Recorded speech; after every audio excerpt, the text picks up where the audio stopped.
Iran और मध्य पूर्व के देशों के बीच नॉन एग्रेशन, एक दूसरे पर हमला नहीं करने का यह समझौता 1975 के हेलसिंकी समझौते का इसमें हवाला।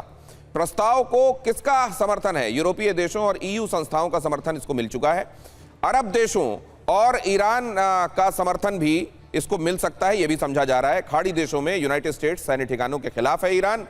हेलसिंकी समझौता 1975 का क्या था? यूएसएसआर, अमेरिका और यूरोपीय देशों के बीच समझौता। वर्ल्ड वॉर के बाद यूरोप की सीमाओं पर सहमति बनी थी। समझौते से शीत युद्ध के दौरान यूरोप में तनाव कम हुआ था, लेकिन इससे सवाल कई सामने आते हैं। वो ये कि होर्मुज पर ईरान के नियंत्रण को क्या अरब देश मानेंगे? इजराइल का नया दोस्त यूएई क्या समझौता मानेगा? क्या अरब से अमेरिका अपने बेसिस हटाए जाने पर तैयार होगा? ये बहुत सारे सवाल हैं जनरल कुलकर्णी। ये जाहिर है ऐसा है जिसमें ये बहुत सारी गांठें तो खुलती दिखाई नहीं दे रही। दिनेश जी, चीन ने मध्यस्थता की थी ईरान और सऊदी अरेबिया के बीच में समझौता, और उसके बाद ज़रूर जो दोनों के रिश्ते हैं उसमें एक तरीके से मैं कहूँगा अच्छा ही हुआ। लेकिन अमेरिका का जो प्रभाव है वो मध्य खाड़ी में कम होता हुआ नजर आया।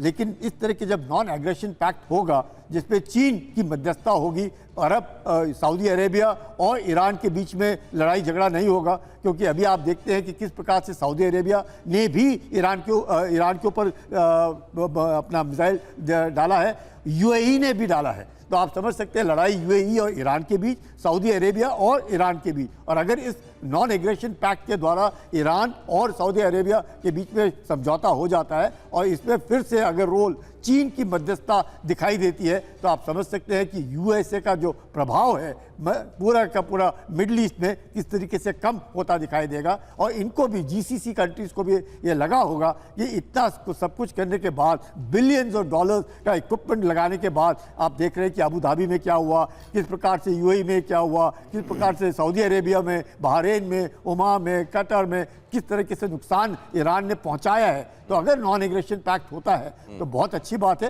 क्योंकि कितना भी कर ले आप, चाहे वो, लेकिन आप ही ने वो बात कह दी कि ये एक तरीके से अमेरिका के वर्चस्व को इस पूरे इलाके में समाप्त करने या चुनौती देने वाली बात होगी। अमेरिका को यह मंजूर होगा क्या और नहीं होगा, तो वो कितनी दखल दे सकता है? होर्मुज पर चीन अमेरिका का एक रुख। अगली खबर देखिए, होर्मुज पर मार्को रूबियो का बड़ा दावा। चीन ने कहा होर्मुज में सैन्यीकरण ना हो, होर्मुज में टोल की वसूली के पक्ष में नहीं है अमेरिका और चीन दोनों ही। चीन अगर कोई बात कह देता है तो वो कितने दिनों तक लागू है, वो चीन उसी की एक्सपायरी डेट भी उसी समय तय कर देता है, जो सिर्फ चीन को पता होती है। विक्रमजीत जी, मैं ठीक कह रहा हूं ना?